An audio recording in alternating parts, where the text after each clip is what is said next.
Hello, everyone, and welcome to another horrific review. Flea and I are back as we continue our look into horror anime with Vampire Hunter D Bloodlust, directed by Yoshiaki Kawajiri. I think I pronounced that properly. A legendary dhampir competes with the motley family of bounty hunters to return a young woman who has been seemingly abducted by a vampire to her family. Here we go, second part in the two-part series. This wasn't as bad. This was not as bad. I'll say that up front. It wasn't as bad in place. To me it dragged a lot more than the other one. Oh yeah, it takes its time going anywhere. It's like when it starts off, it's like, yes, this is, it's kind of like gothic western chic. It's like, and yep, that's a couple of buttons hit. That looks good. This looks okay. Yeah, because you've got the gothic, the old school gothic cities, then you've got the sort of Wild West, and the sort of early stages of not quite steampunk, but sort of techno, cyberpunk sort of feel as well, just slightly smattered over the top. It seemed to be a bit better blended than the first one. The first one was just like jank out of nowhere. Mm. It's like the world building in the first one made no sense whatsoever. The animations has a different look as well. It's a bit more muted, and like I said, it just feels more together. I think the second one is definitely has a few I think the production quality was a bit higher. Mm-hmm. I think it's like the guys who were the guys who wanted it made waved a bit more money at the studio this time, and they put a bit more time into it. Yeah, but also, do you think having had to go through the first one and then watching it back and seeing the jankiness of it, just having that in your head of let's not make it look like that, might have helped? Yeah. So it's kind of like these. It's like, right then, we want you to make a new Vampire Hunter D movie. Right, okay, let's go and first check the first one. Yeah, and you're like, oh, we've got this in the bag there. We can't go wrong here. Yeah, all we could do is better. Things can only get better. It's I still kind of like the first one, but it's not so much horror now, and it's kind of like it's pure comedy. I don't say it's aged badly into comedy, but it's kind of like, still considering there's like what 20 odd years between the first one and this one. Mm-hmm. Surely that's enough time with 55 books for reference to come up with a decent storyline. 55 volumes of this. I've skimmed the first one. You can't even bring yourself to read you've had the first. We sat on the first one for 2 weeks. I've skimmed through the first 4 pages just now before we came online. It's kind of like, it reads like Japanese Twilight. I think that's the crowd they're going for. They're going for the goth, the hot topic goth, tweeny sort of young adult audience. Because it's very there's blood and gore, but there's it's very sanitized, it's very fluffy. Air quotes, beautiful people with huge foreheads. Well, in the first one, she's still my favorite character. I've got to be honest. That was impressive. It was like that was a forehead. You could have put a dartboard on that forehead. Layla's a bit of a disappointment. She's almost the equivalent character, or the Doris character, but she's not. No, in fact, no. Charlotte's the Doris character, I think.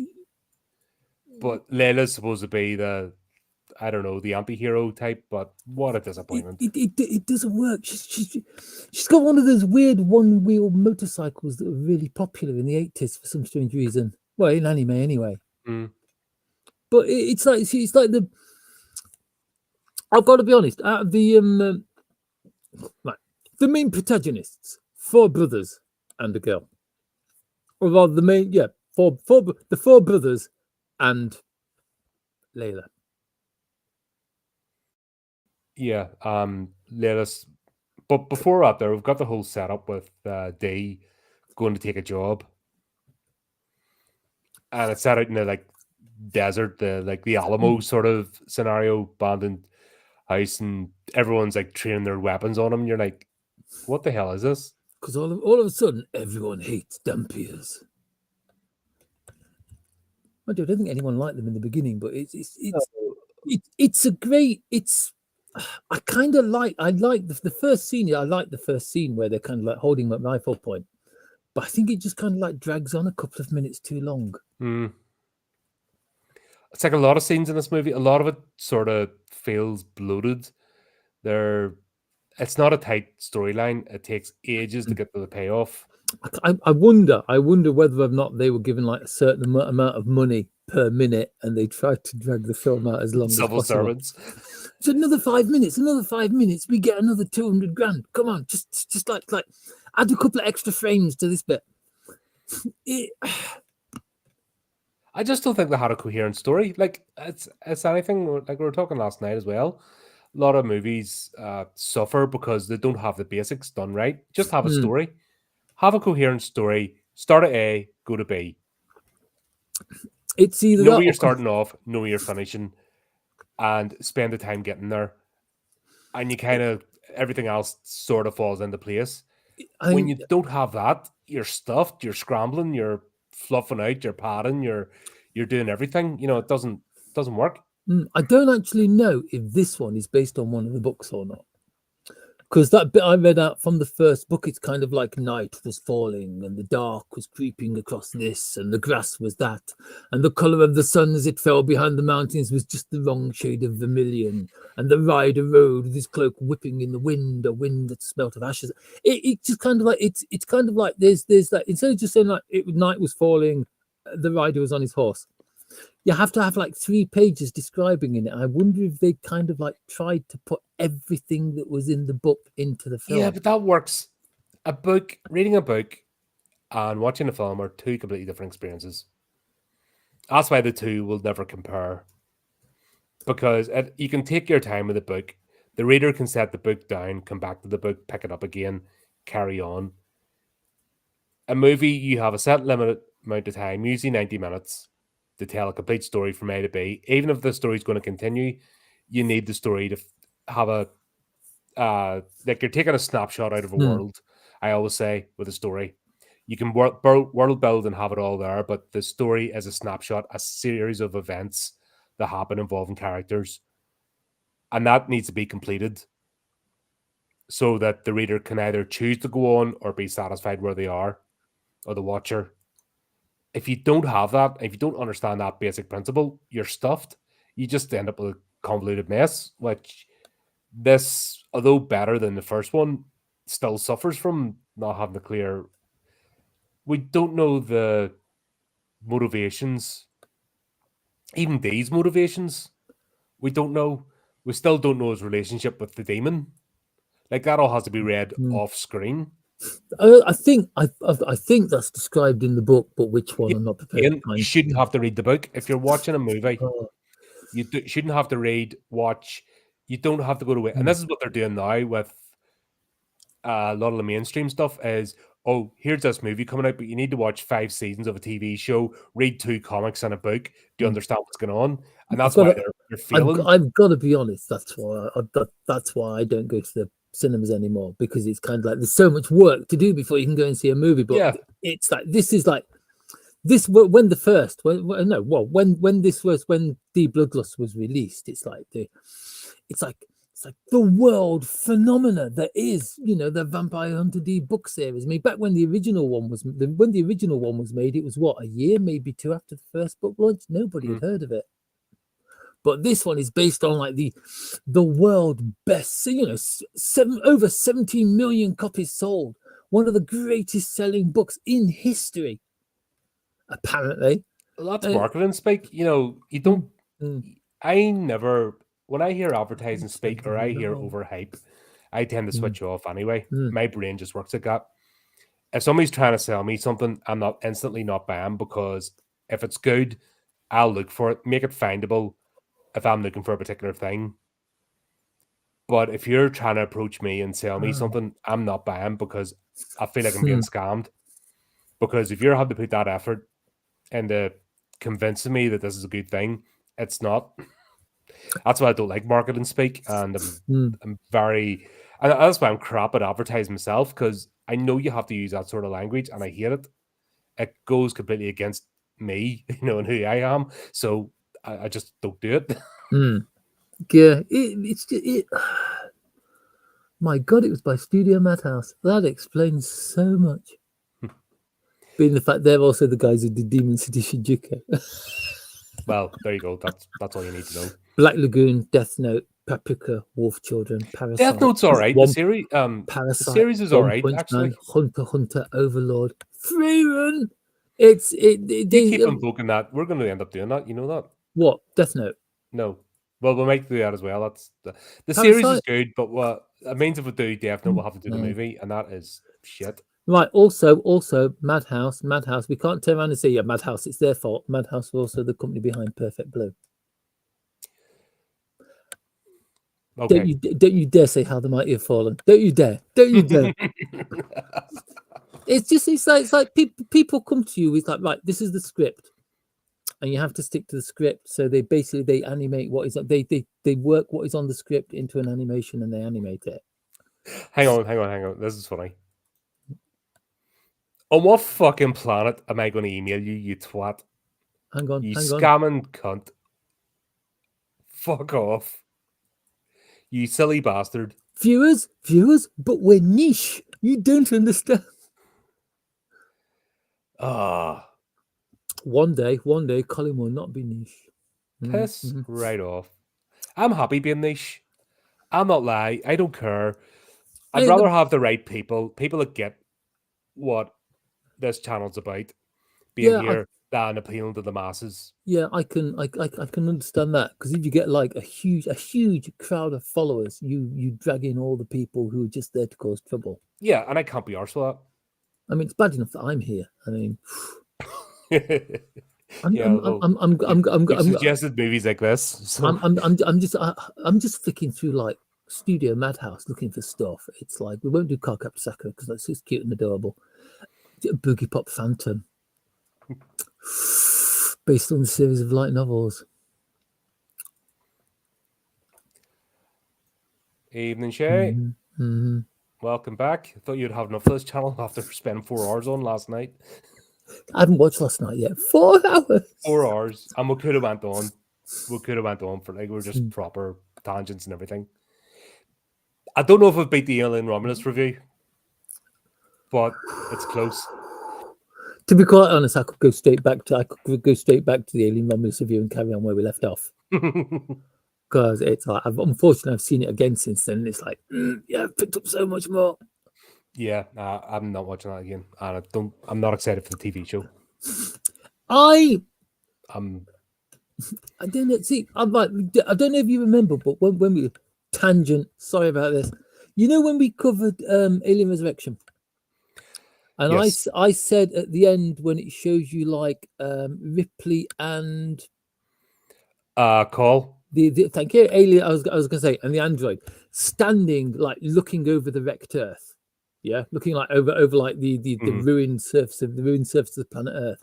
I said that would be that looks like scene would be a brilliant start for the start of a television series. But they're not doing that. They're doing it 30 years before the events of. It's not a prequel. Like they're going to end up. What they're going to do is run over the top of the original movies, and it's just going to be a mess. It's okay, because when they run over the top of the original movies, they can just reboot them. I think that's what they're trying to do. I think Ridley Scott's trying to do that. I think he's wanting to create his own universe. He's a dick. That was nearly an hour. Don't start. This will go on for another 6. I'll just spend an hour calling Ridley Scott names because I hate him.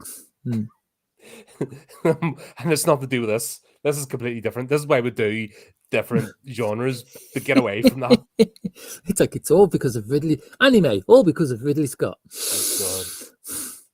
Sorry, but I've been looking through this list of other stuff that Madhouse have done. And I'm like, we could do that. That's good. That's brilliant. That's definitely good. I think Colin will enjoy that. Yeah, that the more television series, like, but we can mix them up as long as it's. We'll have to figure out, maybe do a season at a time or something if they're like 20-minute episodes. But yeah, we've got this whole setup. Dee's getting hired basically to bring this daughter back who's been kidnapped by a vampire. Which is odd because you would think we get the whole setup. This is the last of the vampires. They ruled the world, and the humans rebelled, and they're being chased out or hunted to extinction. But it doesn't mean they're not powerful. And you would honestly think there would be like, how do you, if you're doing it in secret, how do you do a romance? How do you make that decision to spur away the vampire if you're doing it behind your family's back and all? You'd think there'd be some sort of talk or negotiation or understanding. I've no idea. I've got to be honest. I was a bit thrown when I suddenly realised halfway through that this actually was a romance. Mm-hmm. Like, oh, wait, she's serious? She hasn't been kidnapped? She went by us everywhere, so she's been kidnapped. No, she's totally gone on her own. You almost think that was it. I don't know. I didn't believe it. Like when it said kidnapped, even the writing on the description. There's Chris on as well. Greetings. Starting to fill up a chat again. Excellent. Oh God, now I'm doing it. Ugh. Yeah, I sort of knew from the start this wasn't going to be a typical kidnapping story. You kind of knew something more was to it. And I was sober this time watching it because last time I watched this and doing a live review, I was smashed. Did you enjoy it as much without the alcohol? Is the question. I think I was able to see the sort of story. Last time I was just laughing at it because it was stupid, and I was drinking rum, and that's never a good combination. And then I'd like to thank Cadbury's Chocolate Company for my survival through Vampire Hunter D Bloodlust. Yeah, tortilla chips and salsa get me through this. But yeah, we'll have all that. So, and then tell them that they've already hired a family of hunters, and the race is on. I've got to be honest, they seem, for most of the film, the hunters are more the bad guys than the bad guys. Yeah, if that makes sense, because it's like Count Muir's Count Muir's kidnapped my daughter, chase him, and then you don't see him for like half the movie, or if you do, it's just kind of like he's carried in the distance, or parked up by a river while they have a paddle, that kind of thing.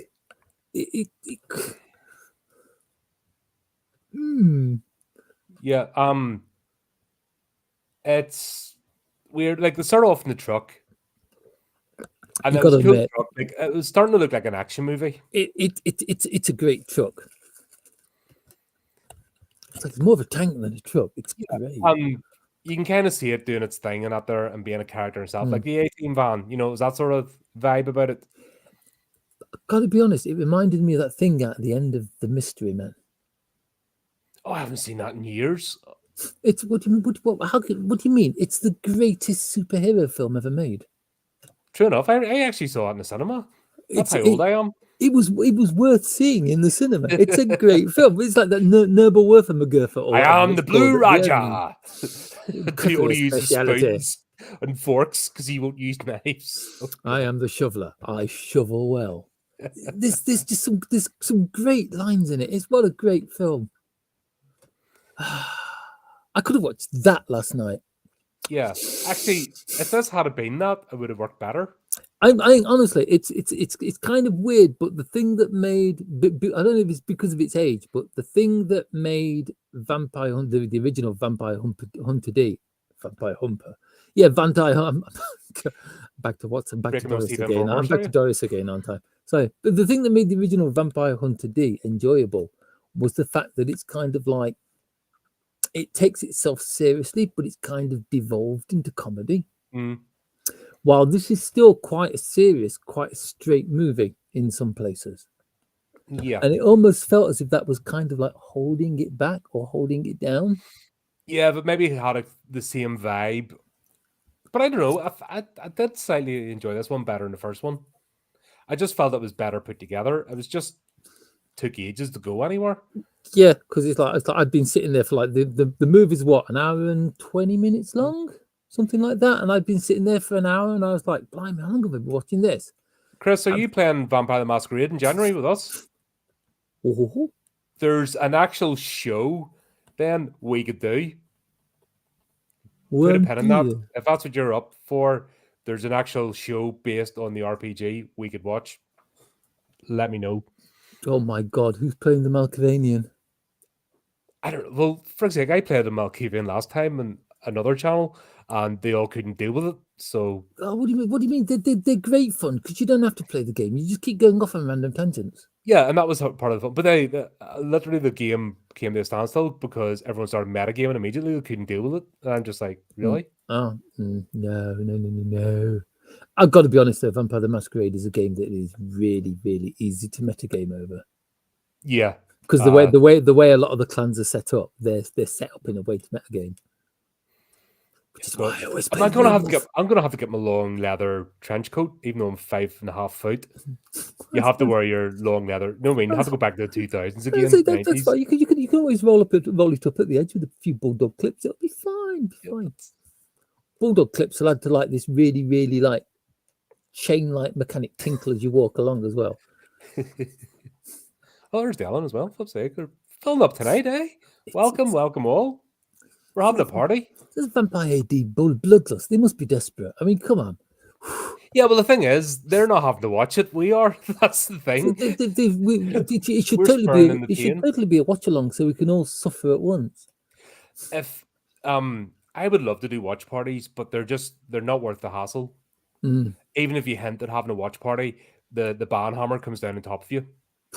Like I've even looked at filters and stuff, to like share the screen but have a mesh over the top of it. And do it so they can't hear it, but we can.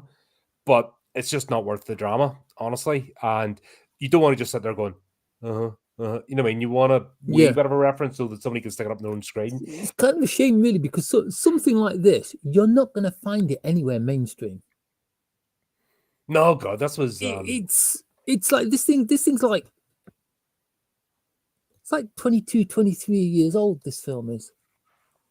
And it doesn't matter. It's it's just social media. Sure, Spotify took down one of my shorts.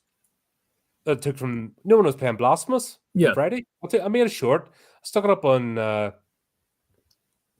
scheduled it up on Spotify. I do like one of shorts, and they took it down saying it was a music video. Wow. I told them to fuck right off, and they went, we're upholding the ban then. I'm like, honestly? That makes no sense whatsoever. Yeah, it's flipping but yeah, this is God bless the corporates is all you can say. Could you picture playing this as a Vampire the Masquerade game? Oh God, how much fun would that be? You could cross it over, you can almost cross it over with Mage Ascension. I never played the Vampire Hunters, the Vampire Hunters. No, I mean, I played the original World of Darkness games. I never played Hunter.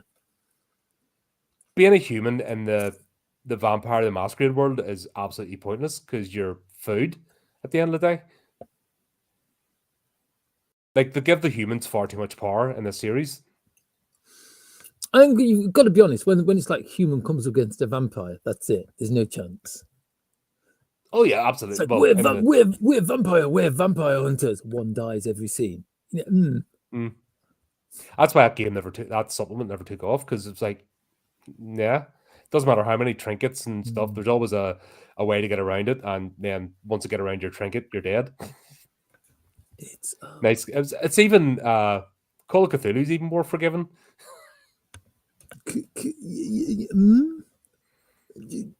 Just maybe. But yeah, but I gotta say, when we meet the brothers in their truck and they stop and they fight the horde of undead. That is probably one of the coolest scenes in the film. Yeah, it felt like it had purpose, and then we're waiting for the team up. Yeah, and then there's come to the rescue or take one out or help them out, or somehow, like a normal film, like a normal story, them team up and work together towards the same goal, and then unfold the mystery of what happened. But it's the moment where it's like, wait, I hear a horse. Where is it? Over there. The horse comes over the hill. It's D. I don't even know who's on the horse. The guy fires his bow, and D. He catches the arrow, and his cape flares in the wind. That couldn't have been any cooler if he'd have caught it in his teeth. Yeah, cheesy as hell. Like it's green to the 90s. That what a great visual. But then it went to absolutely nothing because Layla is a loose cannon. She disappears off on her uni bike and does random stuff, Yeah, and it just evolves into farce. I can't work if it's linked because it's kind of like, oh, we're the oh my, it's like I'm Barbarois. What's your name? And he just kind of whispers at the bottom of his voice, and then rides off on his horse. Layla jumps on a unicycle and pedals off after him. Mm-hmm. She says without saying, "I want some of that." Is that her version of like Doris did, like within 5 seconds of meeting them, you can have a pump if you want. Was that version? Because Doris is literally that is literally 4 pages into the book where Doris literally throws herself at D.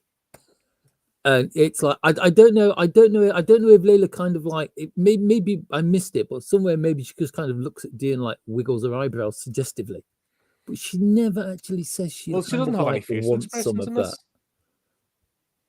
They forgot to draw those in. She's got very Tina Eastern hair, though. That's me showing my age. Yeah. And it seems like the brothers that they're used to her doing this. She just takes off they don't seem very bothered, do they? Oh look, no. she's gone off again on her own in this world that's full of vampires and ghouls and undead. And not just but hordes of them. Like, it's not just 1 or 2, but like undead hordes specifically created to wipe out humans. And it's not a safe world to be traveling around alone in. And yeah, I wasn't. Layla did not blow me away. She wasn't even a girl boss. Like, I couldn't even assign the title of girl boss to her. She was like, she didn't even really get in there as eye candy, did she? No. At least Doris had, in her daftness, she had a bit of adorability to her. In her sort of that she's a bit ditzy, you could sort of want to take her under your wing. Layla, just you have no empathy for her whatsoever. Well, what the hell was that gun she was carrying? Just for show, like that would break your wrist. It blew solid chunks out of things, but what the hell was it supposed to be? I don't know. It's the equivalent of it's a anime sword. The one that like stretches. There's no way you're pulling that out of a scabbard on your back. They're just absolutely ridiculous. Yeah, they're going with that theme, so I can get it. Like D's sword, yeah. Yeah, just ridiculous. There's no way that physically works. Have you ever seen those channels where they make those things, like the Forge Masters and stuff? Oh, yeah, I have, yeah. And like when they make them in real life to scale, like they're ridiculous. And it's like, and now we're going. It's like we would do this thing here where we cut up melons and jugs of milk and things like that, but no one can actually lift it. Yeah, they almost have to go for them. They just let it fall.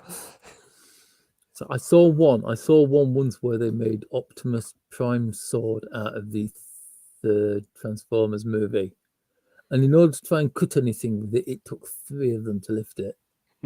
One holding the handle, 2 holding the blade. It's meant to be held by a giant friggin' robot, so what chance? Things like that are a bit silly. It was like 1/5 scale because they couldn't make it big enough because the workshop wasn't big enough. It was. I found it. It was good. It was very nice. How do humans survive in that series? That's what gets me. That's the live animation. Like the Transformers, they have huge, busy weapons. Fire M1 should be decimating everything in front of them, turning everything and they're hiding behind cars. Which a car should be. Let's be honest, decimated in the first shot. Yeah, I think red mist everywhere. I think it's for the same reason that humans survive in Vampire Hunter D Bloodlust. Plot armor. Yeah, plot armor is great. Because it's like Layla takes like a laser bolt the thickness of my arm through the shoulder and survives it with a bandage.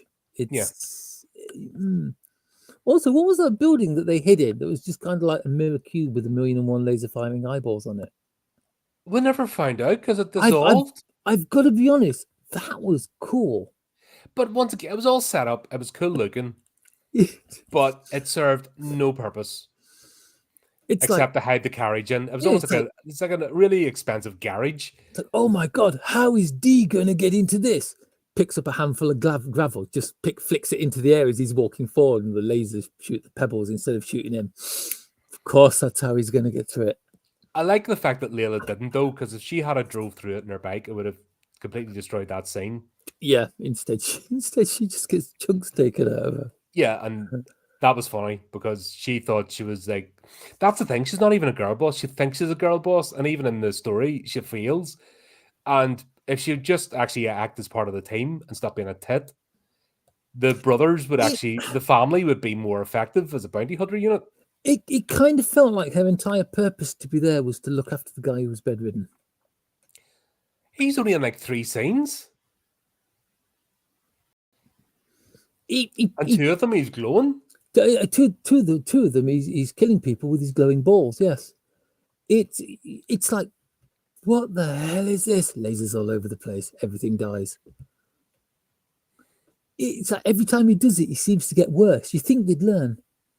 Yeah. But I have to say, that's an impressive coach. It's the vampire. It's the spiked mudguards on the back wheels that got me. Yeah. I'm just, and they're cyborg horses that have to be. I'm just like, damn.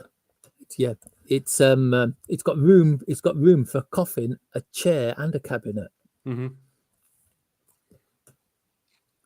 It's just like, you're not messing with that thing. And in fact, if he hadn't had to stop every so often, they would have got to where they were needing to go, and the other ones wouldn't have caught up anyway. Why? Yeah, but why did they have to stop? Is the question that I have. Yeah, because it's not the sunlight thing, because he can stay inside, so it doesn't matter whether it's moving or not.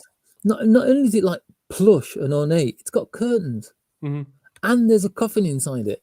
There's a casket inside it. That when they're traveling in daytime, he's actually lying inside the casket. It would make more sense, wouldn't it, to travel during the day and then just chill out a bit at night and step out and get a bit of fresh air? But if they were cyborg horses and not alive, because that would explain the speed for a start. The fact that he was able to outrun a mechanical vehicle, a motorbike. So every horse in it seems to have mechanical legs. Yeah, it's basically they're ripping off Bravestar. Except the horses don't transform and shoot pistols, which is a shame, because that would be funny. It's because not because 3030 was the best character in Bravestar. Lad.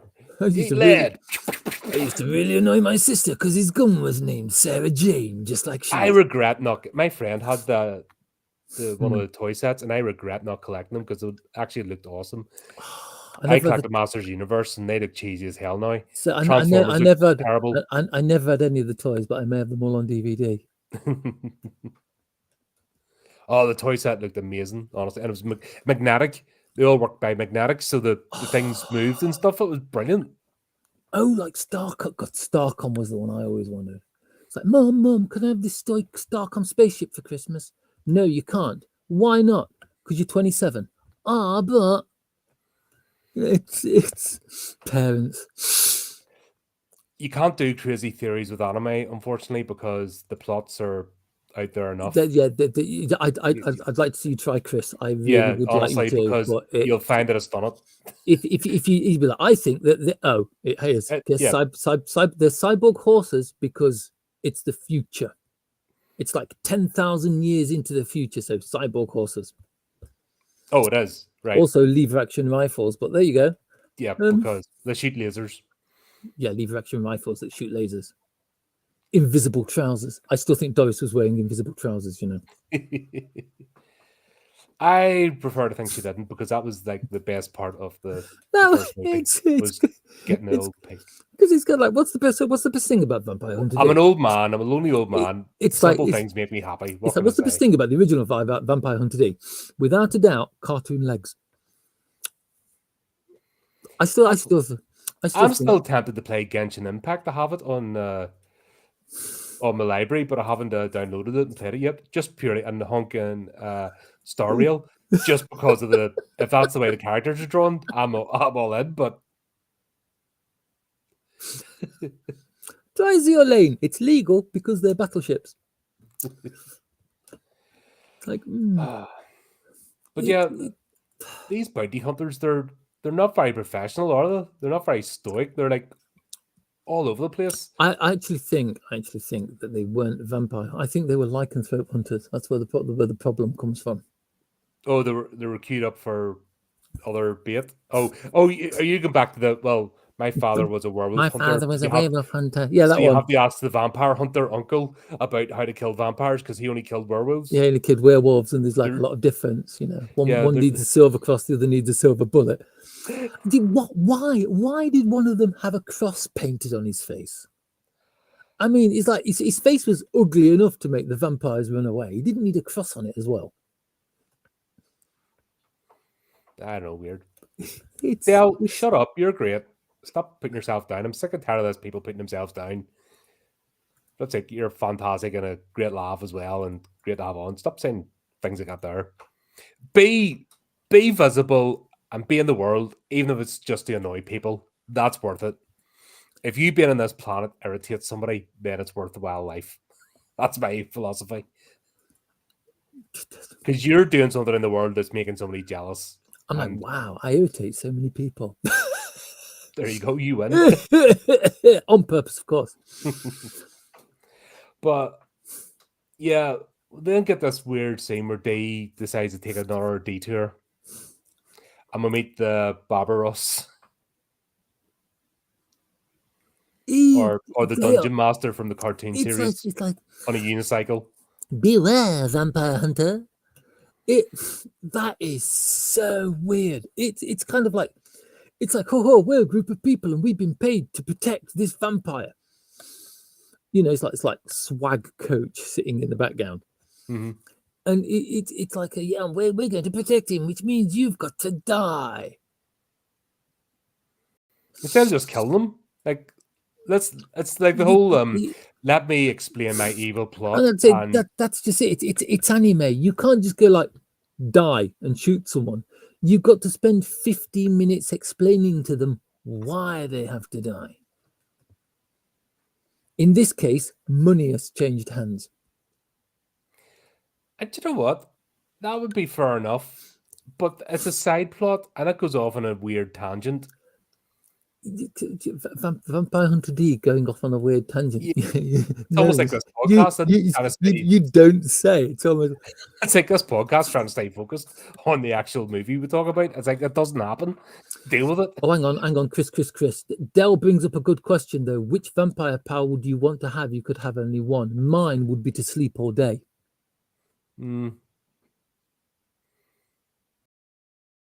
Sleep all day, sleep all night. It sounds win-win to me. I like the idea of turning the bats. Just not fog. No bats because it freak people out. You just want to get tangled in people's hair, don't you? Yeah, I want to be. I just want to be that. As people are going, because none of the bats ever get hurt. Have you noticed? When they're vampire bats that are from a vampire transforming, none of the bats ever get squished. I'm looking at this. If I could sleep all day, like I say, sleep all day, sleep all night. It's win-win. It's great. It'd be fantastic. Oh, just go into torpor. Just wake up every so often for a bowl of cereal and a cup of tea. Be like Marcus out of Underworld. Yeah, we'll get up every couple of thousand years. The rule. It's my turn to rule. Okay. What decade is it? You do it, yeah. You do it for 100 years. Like, okay, back to bed. It's like what's that? Trump's still in charge of America? Fuck that! I'm going back to sleep. It'd be brilliant. You'd just be able to ignore all the worst parts of history. Shitty, dumb yank politics up. Thank you. Fuck's sake, it's bad enough people out there losing their minds by bringing it on here. It's like losing their mind. What's he gonna do? Stamp? Throw his toys out the pram? It's like, it's his second term. In 4 years' time, I just said, don't bring up dumb yank politics. I'm not bringing up dumb yank. I'm just saying that in 4 years' time, it's all going to be over. It's all going to be over. The world will be a glowing cinder, but it'll all be over. That's it. See, that maybe that's what's going to kick off. Vampires ruling the world for the next 10,000 years. Yeah, God, it's. I don't see the appeal of being a vampire, honestly. They may be boring.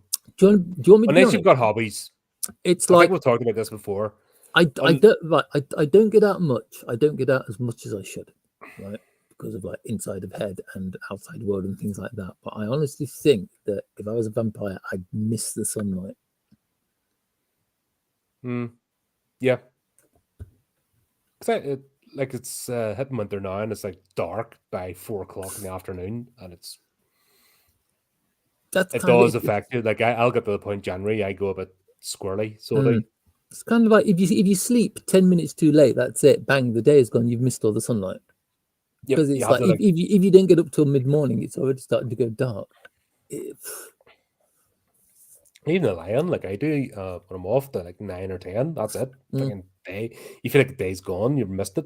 It's not so bad in summer when it's light till like no. You can still get stuff done, but it's like now when it's kind of like 3:30 and you're closing the curtains and putting the lights on.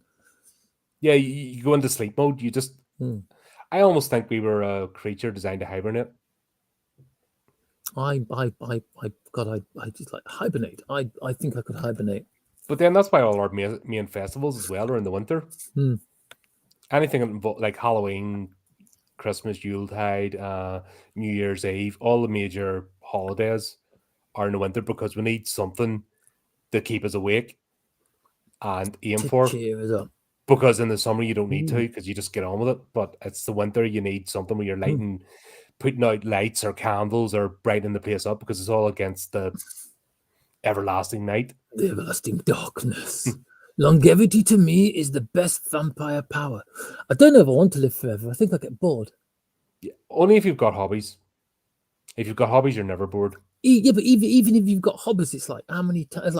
How many times can you make the same jigsaw? Okay, you're a role player. Write scenarios, get them finished. If you collect anything, as long as it's not Call of Cthulhu, get into 40k, you'll never be bored again. You know what I mean? By the time you get to that pile of shame. Longevity, not infinite wealth. It's like there's not enough money in the world to collect all the armies. God, even when I have my 50% discount at GW, it still was pricey. It's ridiculous prices. But that's it. Get a hobby. If you have a hobby, then you're friggin' you're sorted. There's never enough time. I have a hobby. It's watching Vampire D Bloodlust. And programs like it. Yeah, God, cheers. I understand. I would get through the Tubi collection of horror movies. I would actually, get through it, and I would actually complete some games if I was immortal. Yeah, that's it. It's like if I was immortal and didn't need sleep, that would be a cool part to have. To never have to sleep and always feel refreshed. Then I would actually get stuff finished. It's like, well, vampires don't need sleep. They just need to be out of the way during the day. Decent set of curtains, you're sorted. So, but that's but we've got like things like we've got mobile phones and tablets now, so you could just like lie there in your coffin watching whatever. Taking notes for that. Yeah. Anyway, yeah, we'll meet these guys. Layla turns up because she decided to follow Dee randomly instead of getting on with the mission. We'll find out that in the time it's taken him to follow, obviously, Mir has met these people, made the deal, passed over money, and he's now got protection. So he zips off again, and fighting shoes. Oh God, that's when Grove turns up. Yeah, Sparkly Grove. Sparkling. Glow in the dark. It's like completely glow in the dark. I mean, it's like Christmas come early when Grove turns up. But damn, that guy's got firepower. In the fact that, from what they were saying, he literally like annihilates this entire like town of Barbaros. Mm-hmm. Yeah, but he doesn't manage to get our vampire friend because he nips into the local underpass. Well, of course, the plot will be over then. But once again, at this point, they should have just teamed up and just fought their way through, and this could have saved 10 minutes. So it's like an hour 40 or something. You know, it's still quite long. It's like I can't understand why they didn't team up, because it's like they could have been we'll team up, and then there could have been like a double cross in the end of it instead of the pair of them just like banging head. No, but if you think about it, they got the truck, got Layla on her bike, D on his horse, and they're charging through and fighting stuff. And why not? It's epic music in the background. Instead, we get all these weird side scenes where D keeps bumping it. Like he meets Charlotte and they stand talking for a while. Then Layla has a chat there, and then she goes back to Mir anyway. And then they fight the tree thing. I quite like Tree Girl. Tree Girl was kind of cool. But that was a whole side scene or side plot that it didn't need it. It was something that didn't need to be in there. It's like, right, the jumping on a bit. You know the werewolf guy, the guy with the incredibly large mouth in his stomach. Yeah, the film keeps teasing that there's a fight going to happen between him and D. Does it actually happen? Or I don't know if did I nod off? I was blinked and you missed it. It was kind of like, it was one of those where they're just standing at the top of the cliff, back to back, and he's like, "Thank you for fighting me, D. You truly are an opponent." Falls over dead. And I'm like, have I missed? I'm like, did I nod off? It was the two samurai facing each other. One switch and it's over. Did I miss something? Did I nod off? Did the chocolate not work? Yeah, he just switched the sword. That was it. Game over.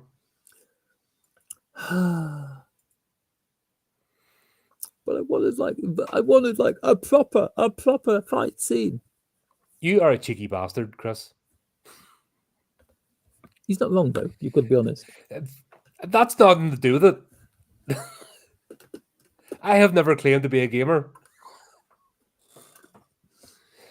I always laugh at those people that can like game and talk and like they're just they never seem to miss a beat when they're going about the place. And I'm like, this can't be real. Yeah, I'm sure if you look at the videos long enough, you can see cuts. Yeah, it has to be because. Or do you know the ones like in the consoles and they have like Mortal Kombat and they have all the combinations memorized, and I just keep it in the one's key. I'm like, why would you waste your time learning all that? And they're like, poof, and you're dead. It's like games. It's like I've got like Xbox controllers. Why have they got all those buttons on them when the only one that's important is X? Yeah, because there's combinations with certain things. Just keep pressing X fast enough and you'll win. What was it? Rainbow Team 6 put me off PC gaming for years. Oh God. That was like you were basically. Do you remember those old typing programs you used to do? I've still got a box copy of Rainbow Six Siege somewhere. Jesus. Yeah, that made me give up because you're like, what am I hitting now to do this or do that? I was like, for fuck's sake, it'd be easier just get in yourself and tooling up and run about actually physically than playing it on the PC. It was like what's it? Oh God, what was it called? Nope, never mind. My memory will never go there. Yeah, well. Operation something or other. But it's like every single button on the keyboard, including the F numbers, had 3 different things to do depending on whether you press Shift or Alt. Yeah. And like you were scratch your nose or you were supposed to remember all of them while playing the game live. Yeah, nah. So you brought the game to say you had it, posted a few screenshots, and that was it. Anyway, this will be relevant, folks, because there is a Vampire Hunter D game, and there's an emulator online, and it's going to end up in the channel at some point. Probably during the week, because I've got a quiet week, and there's shite movies on, so be gaming for a while till get some decent movies back again. You never know. It might be your like gaming moment of 2024. That would be funny. It can't be any worse than some of the stuff that's been released this year. No. But sure, they'll figure it out when they run out of money and people stop buying stuff. I think a few companies need to go bust and then wiser heads start up again. I think quite a lot of companies need to go bust. I apologise for the irrelevant tangent. Sorry about that. Then we'll have this random scene as well. They decides to go to this village to get a new horse because his horse gets killed. Yeah, his horse gets killed by the shadow guy. Yeah, because there's this guy who can hide and strike from shadows, and he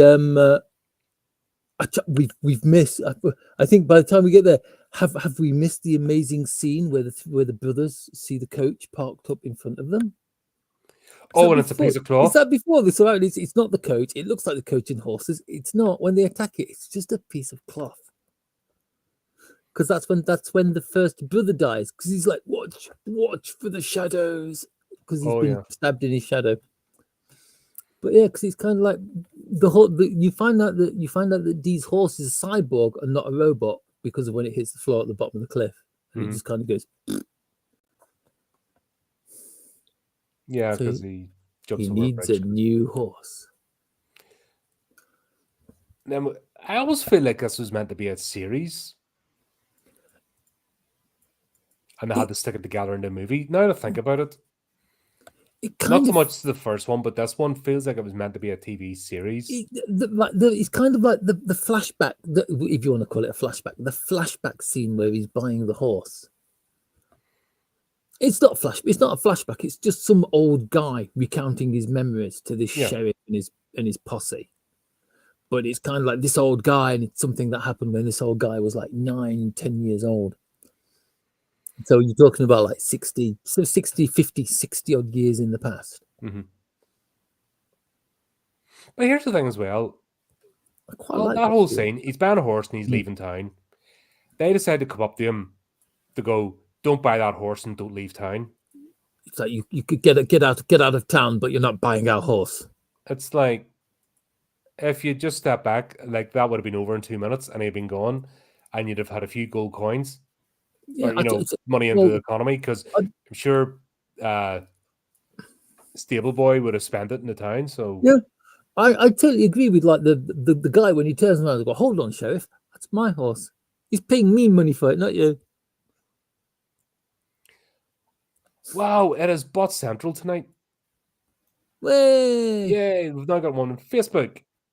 I've been impressed by the quality of your channel. Well, fuck, you're the only one, because thank you very much. It's always nice to get a compliment, no matter who it comes from. Yeah, even if it is a lie. However, it's not reaching as many viewers as it deserves. It's probably reaching more viewers than it deserves, to be honest. It's like, if it's not reaching enough viewers, it's probably my fault, because I do waffle. You've got to be honest. Yeah, sure. I'll just put my credit card details in the chat there, and you just take what you need. Piss off, you creature. Anyone that approaches me like this, I'm never buying your stuff. Are you stupid? Are you stupid to think that that works? Honestly. If you'd like me to do it justice, fuck off, twat. Not very tolerant tonight. Not in the mood for these people. It's Bloodlust has that effect on people. Yeah, God. It's like, go away, you creature. I would rather not. I'd rather somebody come and find the channel organically and it just continue to build slowly than pay for people. Because it's not, it's not real. I don't get the point of that. You may as well not bother. Because you haven't actually got a real person on the other end appreciating your work. What's the point? Or people just being fickle and not really being invested? Or I don't get it. And so that's just it. I mean, who wants to pay for like dead views? Yeah, or whatever you want to call them. Where it's just like a number watching instead of someone who's going to like listen and join in and maybe like add to the conversation a little bit. Yeah. That's the whole point of the chat. That's the whole point of doing this live is jump in, we'll go on mad tangents and we'll have a laugh. And the reason the streams are put up as well before is so that you can check out the movie and be prepared when we're on here. Go through it with us. If anybody watches it, is this movie not our fault? Yeah. Well, it kind of is. It's not the worst one I've watched during the series. That still belongs to like Demon City Shinjuku. Oh yeah, that's obviously top tier. That was like top tier Stilton. That was. Looks good at the beginning, but at the end it's just moldy cheese. But yeah, we'll have this whole history in the village. D has been there before. He rescued a bunch of kids. And the old man at the post office / stables was one of the kids. So I like that scene, but like a lot of scenes, it just felt like it was a couple of minutes too long. Mm-hmm. That's why I'm beginning to wonder, was this meant to be a series? Because that sort of thing would fit into a 20-minute episode. Should we be speaking as he's going along, Yeah. make it a season, and things like that would have fitted into a 20-minute episode, but not a movie. And I'm wondering if that's the complete disconnect, and maybe with the first one as well.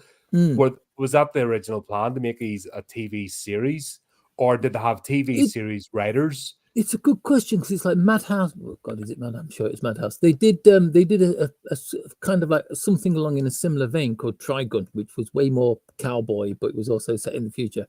It's just like what one guy, Vash the Stampede, spiky blonde hair, really long red coat, trying to chase down a guy called Knives. And it's like they get to it in the end, but it's just kind of like the episodes are really nice and fitting with each other. It does feel as if like it does feel like there's 3, maybe 4 episodes of a series that have kind of been jumbled together in Bloodlust. Yeah. And it would make total sense if this was a series and each one was he's on his travels trying to catch up with Count Mir. And like the Fugitive, the Fugitive's always trying to find the one-armed man. He's always being chased. But every time he appears, he gets into another adventure. Or the Incredible Hulk, where David Banner's, always trying to find a cure. And every time he reaches town, he has another adventure. Yeah, now I've got this image of Vampire Hunter D riding away from the village with the lonely man playing in the background. It would make sense, wouldn't it? It would. But we don't want to give them ideas like make a Vampire Hunter D television series. If they were going to do it, they would have done it by now. Come on, 20 years between the 2 films and nothing heard since. They're not doing it. Oh, I don't know. One of my favorite series just got a reprieve after 16 years. What's that?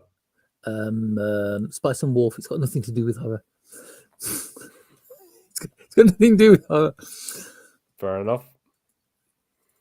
Yeah. This would make sense. Even that, just him traveling through and re-encountering old places that he's been to, and almost like challenging the prejudice of a dhampir. It'd make a lot more sense than just kind of like randomly chopping it up, because it's kind of like it feels like there's a bit from an episode there which is joined to a bit from an episode that's like 20 minutes later on in the movie, and then there'll be something that links to something that was like 10 minutes earlier that made no sense. Yeah, and then you have the whole scene. Layla turns up as well, and that's where they try to steal her gun. And yeah, she's the one who sets the sheriff on D. Yes, she's an idiot. She is as dopey as Doris. She's like, I can't work. I can't work if she's working with the brothers or against them, because it's like she causes just as much trouble for them as she does for D. Yeah, she's just a disaster. Because it's like when the first brother gets wiped out, it's because it's like the 3 like combat jockeys, the 3 fighters are there standing looking for something to fight, and it just like sneaks up behind them and stabs one of them in the shadow. If she'd have been there keeping a lookout, that wouldn't have happened. Yeah, which actually implies that she's the scout, because she's got the Outrider bike and stuff. That doesn't explain why she's got a weird bike. Yeah, but she's the scout. She's the one meant to be looking out and doing Overwatch and stuff, and the fact that she's not doing her job has left her team vulnerable. And she's not helping D. She's getting him into shit, and it just is all silly. She's a pointless character. She's would the film have been any better if they cut Layla out of it and had more interaction between D and the brothers? Yes, because I think without a doubt. If they'd have done that, it would have had a more kind of like spaghetti western, like the good, the bad, and the ugly, dollars kind of theme, where you've got like Clint Eastwood's and like the bounty hunter, the poncho versus like Angel Eyes, or the ugly guy whose name I can never remember, or the families and things like that. You wouldn't have had that this character running around in the middle. It's almost like if Layla was in those, she'd be like running from character to character, doing Chinese whispers and relaying messages. She served no purpose whatsoever. Even when she spoke to Charlotte, they got more out of her, and he was just grumbling as normal. They got more out of her than Layla did. And yeah, I just don't think she served a purpose. She was just inserted here for no reason. I think what's her name? Charlotte, I honestly think, is just a MacGuffin. because it's like she's doesn't, Princess Peach. She doesn't. Mario Brothers. She doesn't really. She doesn't really have any lines. She doesn't really do anything that's. I mean, she doesn't do anything spectacular or anything momentous during the entire film. She's just there as it's like, oh, we've got to recover her. She's been kidnapped by the vampire. We must get her back. Back to Twilight. If they cast anybody apart from Kristen Stewart, because that's the whole problem with that franchise. That's who you're fighting over. That's who you're fighting over. Really, that's who you're fighting over. Kristen Stewart. Yeah, really. Honestly, that's what you're fighting over. That's worth it. Yeah, that's not worth it. Just honestly, what's his name? Edward and Jacob, go have a friggin' beer together and just laugh about what you nearly got into a fight over. Seriously. That's the whole crux of Twilight, is the fact that the cast Kristen Stewart as what's her face, and she's supposed to be the whole thing that they're fighting, and you're like, no. I'm sorry, I can only suspend disbelief so much, and that's where my limit is of going. And it's even worse when she opens her mouth. Like, it's bad enough if she's sitting there all sulky and stuff. But when she opens her mouth as well, it's like, her character would have been better the way she played it if her character had been like full goth. Yeah, but it was full makeup, black velvet outfit, hat, veil. So you couldn't see her face. A character would have made more sense in just a little. No, I'm a teenage girl and I have angst. You couldn't understand it. Yeah, okay, because that hasn't happened like throughout human history, like forever. Yeah, that's not a new thing. That's honestly what I think. I love being an old fart. I think that's Camilla's problem. You see, she's in this world that's like it's this world that's between like a cross of Gothic Transylvania, the American East Seaboard during the time of like the Wild West, and medieval Scotland maybe. And it's like she's suffering from teenage angst in a world where obviously nobody understands what teenage angst is, apart from a vampire who tend to be like a dreary lot anyway. Yeah, they don't. Well, in like our mythology anyway. I have superpowers and immortality and unbridled wealth, so I'll sit in my throne room and brood because that's what you do. Because that's what you do, and it's like oh, not even a cozy armchair with a book, but a fucking throne room with nothing. Just sit there and go, Count Maya, you are the only one who understands my teenage angst, and that's it. They run off together. Yeah. Damn, I've just spoiled the plot for the entire movie. God's sake. Damn it. Oh, do not talk about we go to the next here. scene, which is well, that's it. If they replace Kirsten not Kirsten Dunst, if it had been Kirsten Dunst, that would have made sense. Because I believe she's become a bit of an idiot when she's older, but goddamn, you'd fight over her, no brawler. And she's played better vampires even as a kid. If it had been Kirsten Dunst, yeah, you'd totally understand, because I'd be joining the queue going, I'm fighting, I'm going to have a go too, even if a vampire and werewolves could have ripped me to pieces, if there's a slight chance. Vampire, werewolf, no chance. She's my two main, Mila Jovovich, without a doubt, is my top celebrity crush. Eva Green and Kirsten Dunst is right up there, like close. But nobody will ever beat Mila Jovovich. That just get a wee heart going blip, blip, blip, blip. So when I was a teenager, I had to think about Blondie, Debbie Harry. Nah. But anyway. Yeah. Layla then decides, we find out that being a daywalker isn't really being a daywalker, so D actually has to not be out in the sun either. He can last longer than a vampire, but it still gets to him. I mean, it's the fact that he isn't listening to his best mate, his left hand. Yeah. His left hand is going like, get out the sunlight. You know what sunlight does to you. It's gonna do you in. It's gonna mess you up. Get inside or something like that. And he's just like, no, left hand, I'm ignoring you. Even though every single time he gets in like a really bad pickle, it's his left hand that saves him. Every time, yep. Mostly, and even in this one, mostly by inhaling, which I think is kind of like clever. But once again, even in this movie, we don't get any context. No, you never find you. Of the really how they came together. What is this normal for a dhampir, or is this something special? From what I've been able to find, it's like it's a symbiotic demon. D lost his left hand in a fight with a vampire, but managed to kill the vampire anyway. And the demon that this vampire had control of, thanks for D freeing it from eternal servitude, decided to take the place of his left hand. That's in volume 20 something or something. Yeah, but like once that. again, if you're watching a movie, you don't need to. You shouldn't have to read volume 20 of the series. That's why jokingly before we started, I said that this movie reminds me of Twilight, because it's the Vampire D movies are obviously aimed at people who've read all 55 odd volumes of it.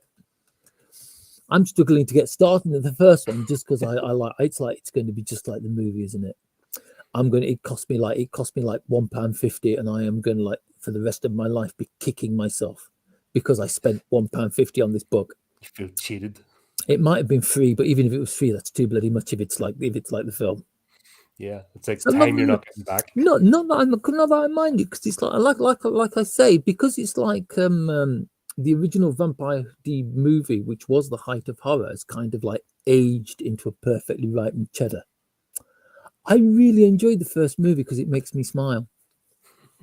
Mostly when I see what's her name's forehead, because it's the most animated part of her character.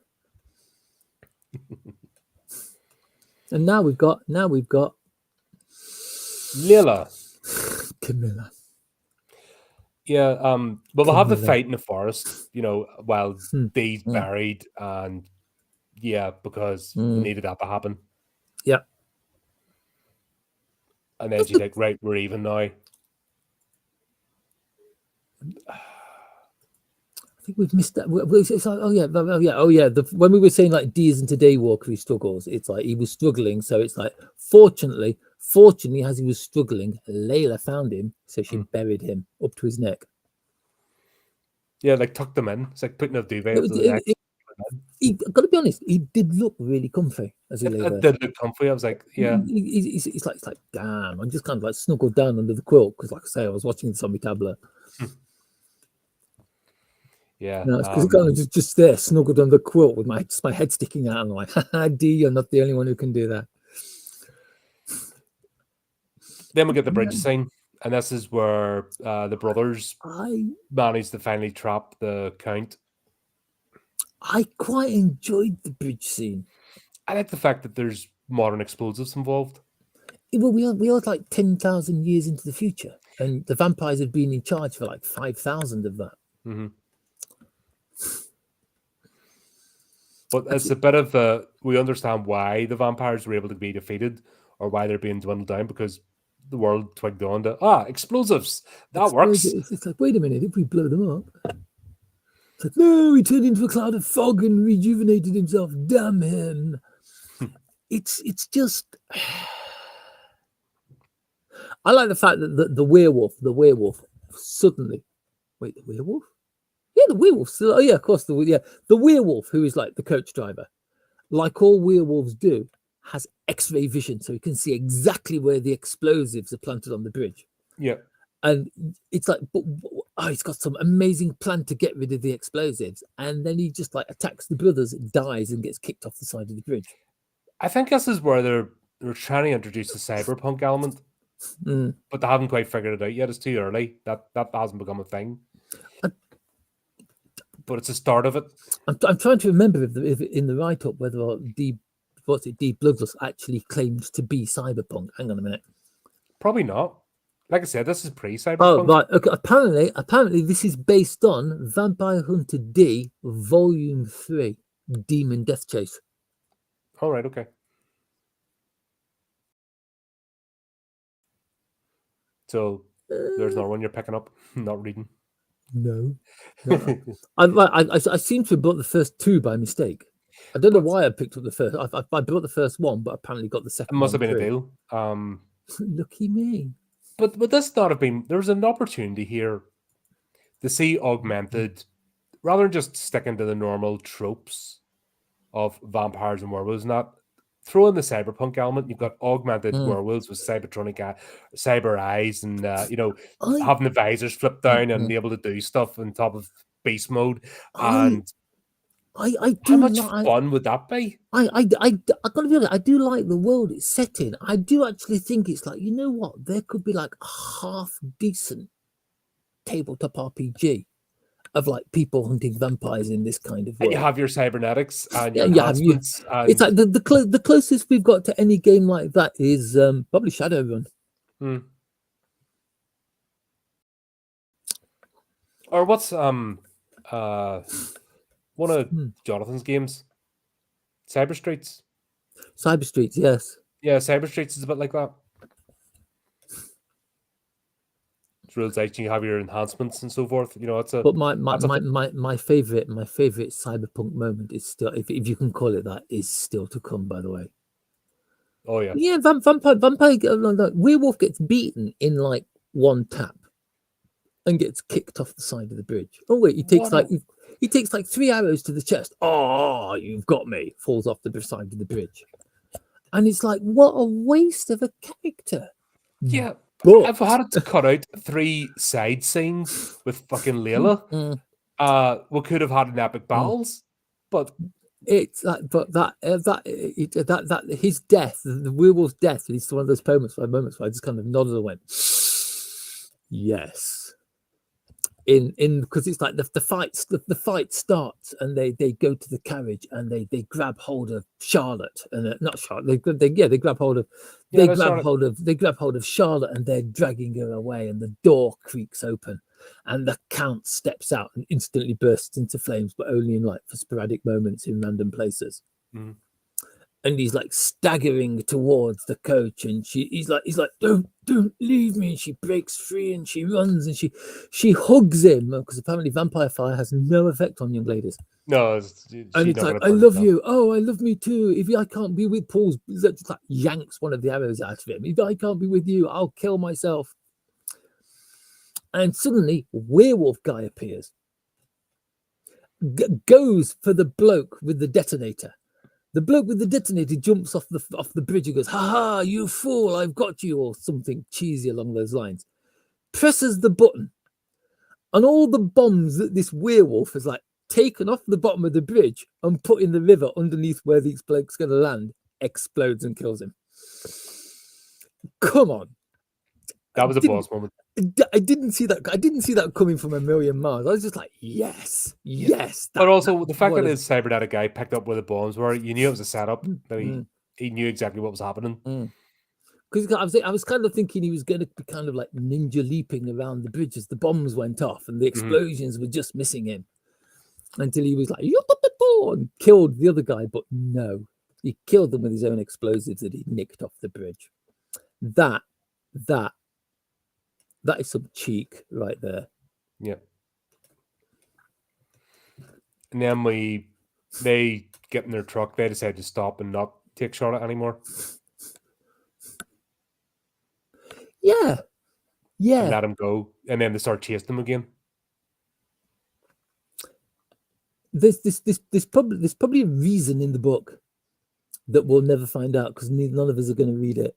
Yeah. I just, once again, they spent so much time in these side plots that go nowhere, where this is a moment where it should have been fleshed out plot-wise, and they didn't bother. It is kind of at this moment turning into kind of like the anime version of Dallas, where you get plotline for a couple of series, and then it just like ends and goes nowhere. Yeah, and then they started up again with the same characters doing something completely different, and it makes no sense. Kristen still shot JR though, and I will not let the world forget that. I don't even remember that. I never watched it. God, it was a family bloody religion. We all had to sit and watch Dallas, Dysentery, Falcon's Nest, Fandango Road, all of them. Oh my God. Oh no, my mum was Emmerdale, Coronation Street, The Bill. London's Burning, better be in there. Yeah, that was actually excellent. See, that's just it. We used to watch all the other ones, but for some reason, like American, we all had to sit and. I don't know why we all had to sit and watch American soap. It's like we all used to sit and watch Vampire Hunter D Bloodlust. The only one we sat around and watched was Married with Children, which is still funny today. It's the only funny American sitcom. Oh God, I was thinking of the British one. What's the bit? No, the British one that's like that is outnumbered. Don't remember that one. It was. It's just like this. It's like right. It's like there's can't remember the name of him. Can't remember the name of her, which is great. So there's these two adults and they've got these two kids, and the adults are following a script, and the kids are totally unscripted. Okay. So the kids come out. The kids just come out with like random crap, like kids do. Okay. Yeah. Anyway. But yes, sorry. The side plots. Yeah, but that's the way this feels. It feels like Sorry a bloody soap opera. It feels like just the way it's going on. And then the important bits where you need it padded out and you need a bit of poignancy, it just doesn't. Like a main character, Dan, you know. Yeah, it's kind of important. It's kind of like the brothers. The brothers were like totally throwaway characters. It's like the three guys the three characters who were protecting the cat, the Wolfman, Tree Lady, and Shadow Dude. It's like they get more coverage. Well, no, they get less coverage than the brothers, but I've got way more personality, and you learn better way story more arcs, about, character arcs. Because it's kind of like the what's his name? My God, I want to. Well, sure, Mashira, the next battle, you know, when he gets killed. Yeah. And he reveals the plot that it was actually Camilla that hired them and not Mears didn't hire them, but Camilla did. And she's desperate for them to get to the castle. Because it's like there's a deeper plot, but there's no hint to that. Then you find all the bits like she was killed by the Lord of the Vampires, and she needs blood to come back because it's like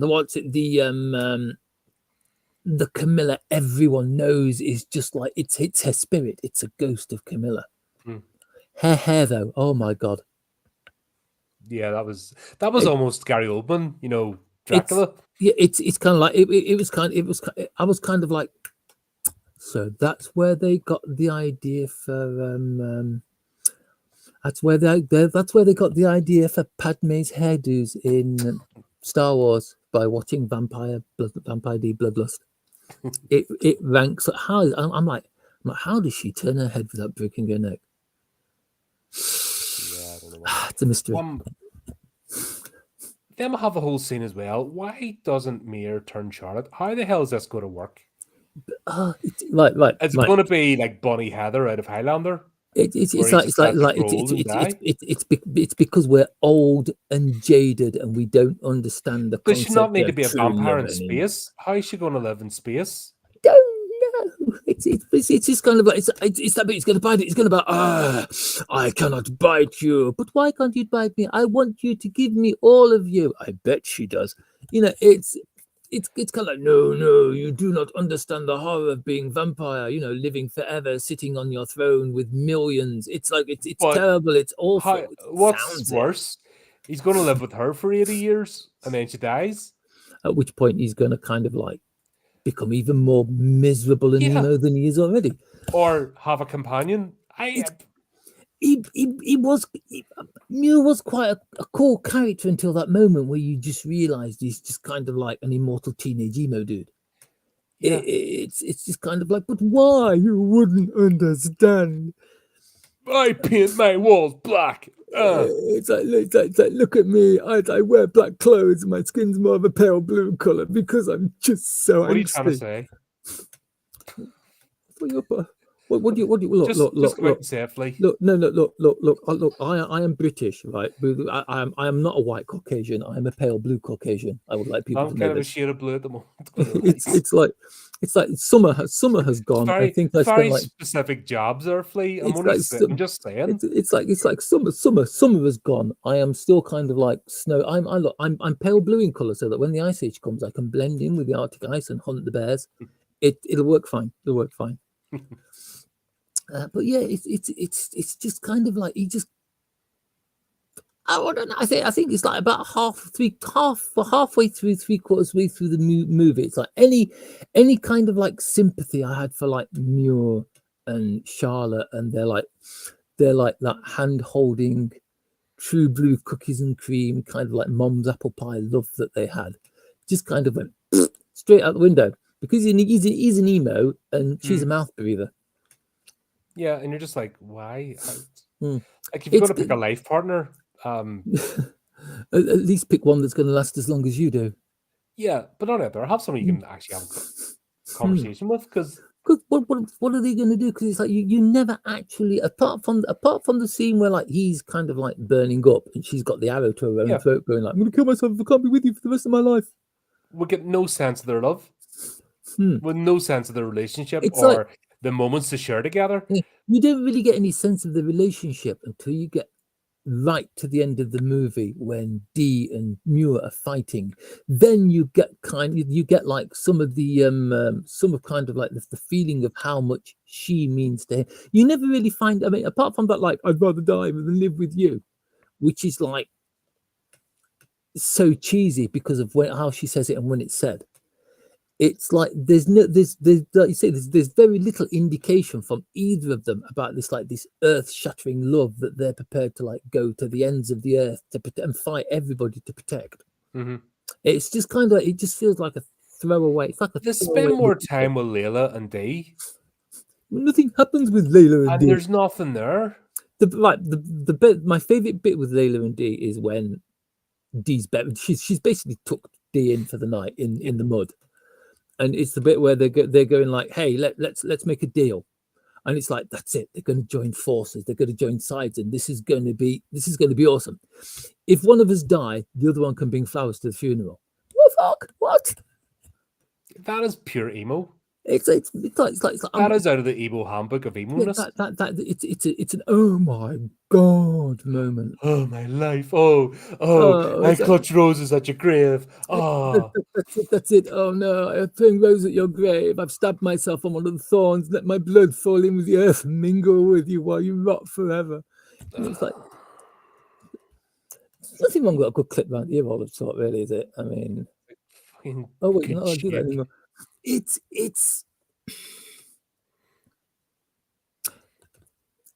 there are some really good scenes in this film, but the really good scenes in this film deserve a better film to let them shine. Yeah. Like I said, it's still put together better than the first one. But it's still lacking. It doesn't mean in any way, shape, or form it's a good movie. The original Vampire Hunter D, you could watch it in reverse and it'd still make as much sense as it does watching it forward. Going forward. What happens if you play a Vampire Hunter D movie backwards? You get a plot. It came to life. My God. Hey, Vampire Hunter D saved everyone's life. And then he rode off into the sunset backwards. Which would still make more sense, but it's like I honestly think the scenes you get between name's not Dollis and Angel Layla, the scenes you get they're between, interchangeable. It's hard to tell. The scene, well, one's got trousers, the other one hasn't. I mean, the scene between Layla and Dee, where like Dee's basically been buried so he can recover his moisture, minerals, I don't know. That is one of my favorite scenes in the film because of how it ties into how the film ends. Yeah, because it's only better plot connectivity. It's like no humanity.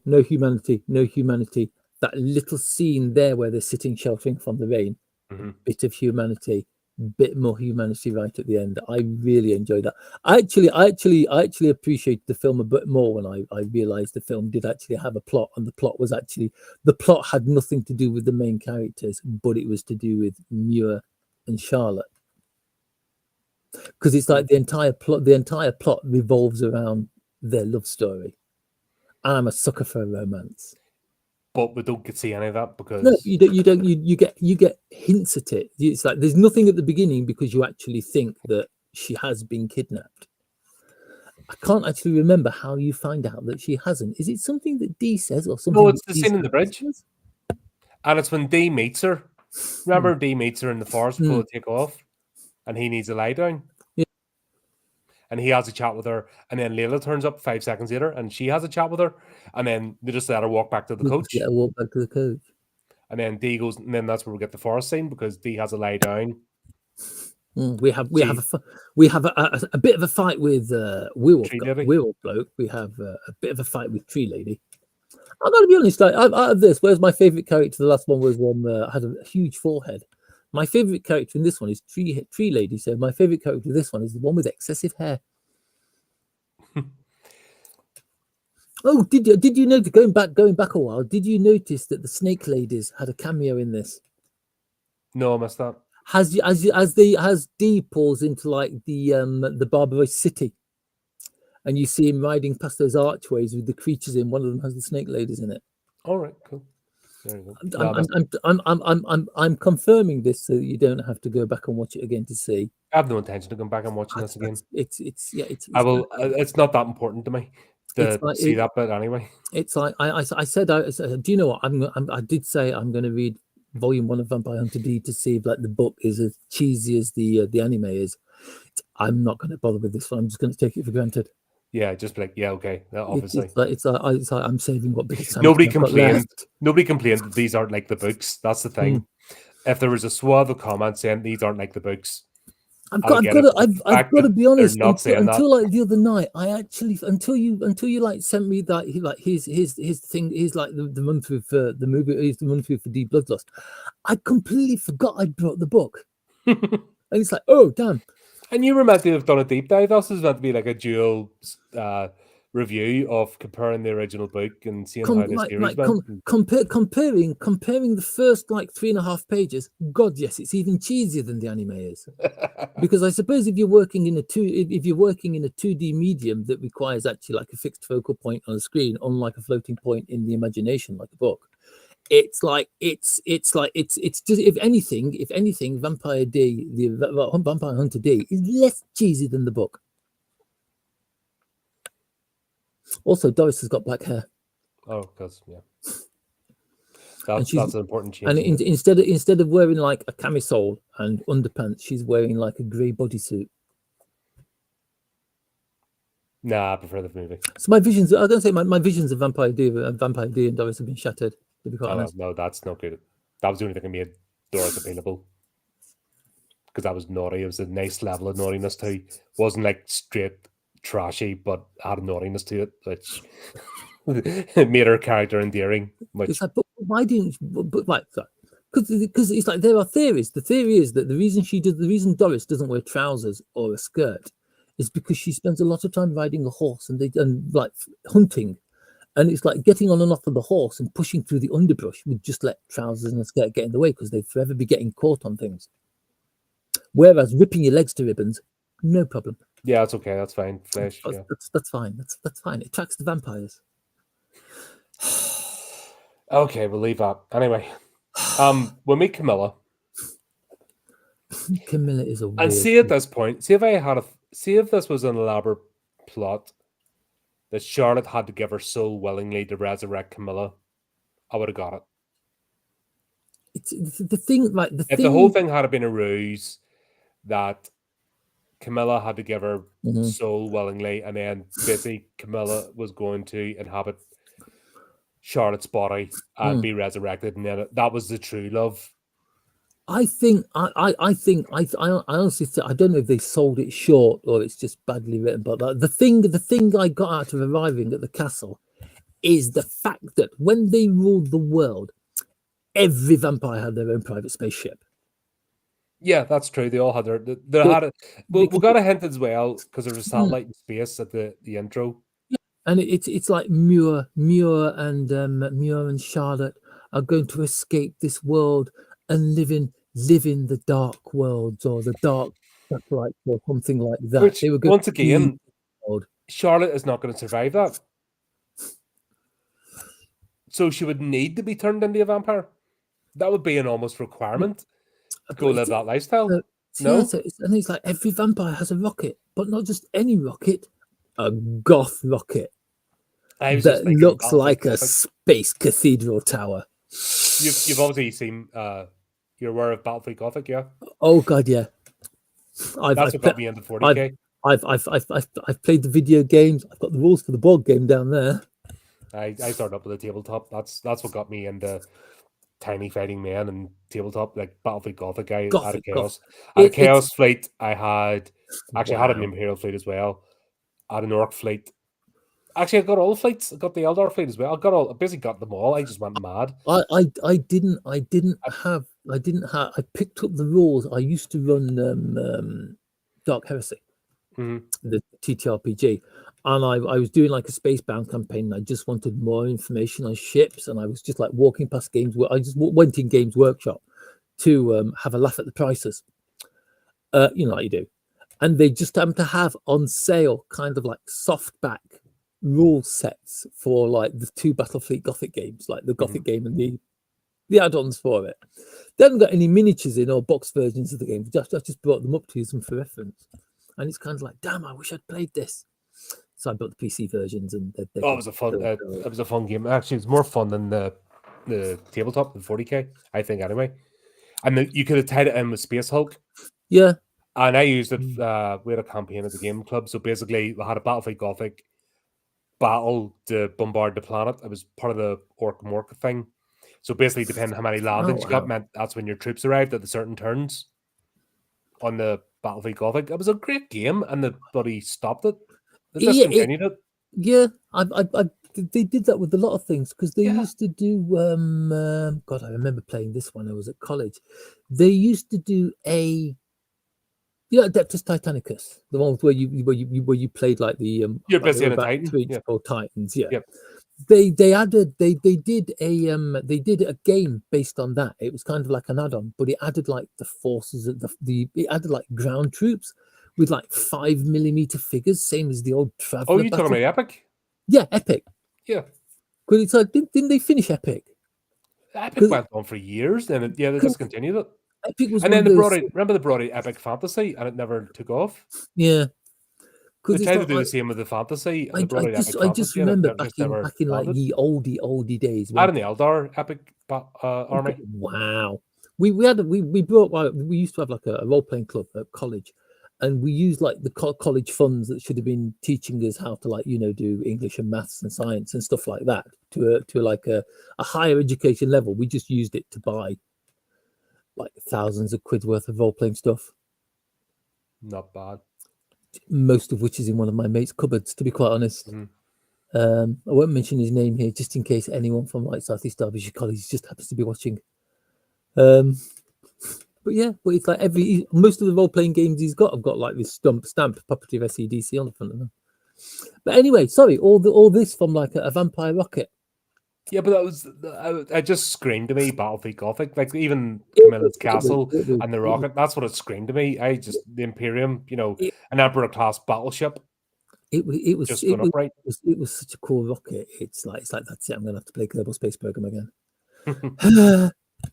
But it's like, this is the rocket. Does it work? I don't know. It's not the kind of thing you really want to hear, is it? Yeah. It hasn't been. Well, here's the thing. Thousands of what years. Was Camilla's plan? What was the point of her plot?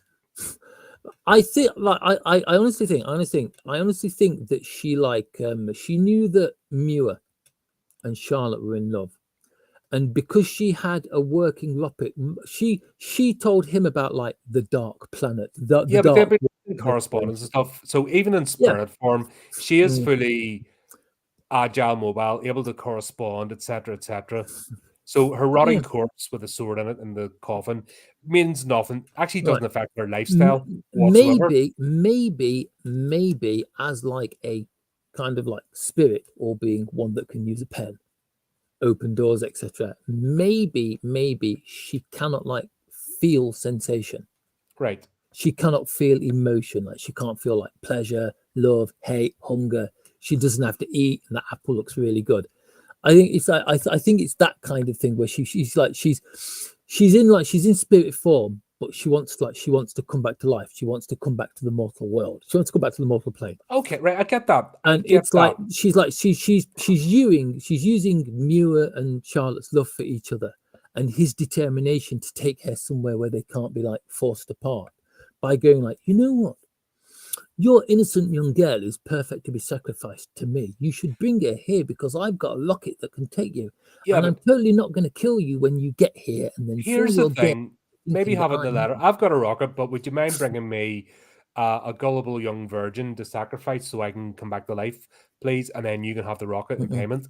Mm, And but then to bring somebody in the boot, you know what I mean, the trunk of the like yeah, because you've got to admit a carriage like that is going to have a pretty yeah. spacious, pretty swag Yeah, trunk, so isn't it? you can fit a couple of virgins, a couple of Oh, handmaids or quite something. quite easy. You could put two in, one and a second one in case she Friggin' doesn't like the first one. sacrifice Layla. At least she would have served some purpose.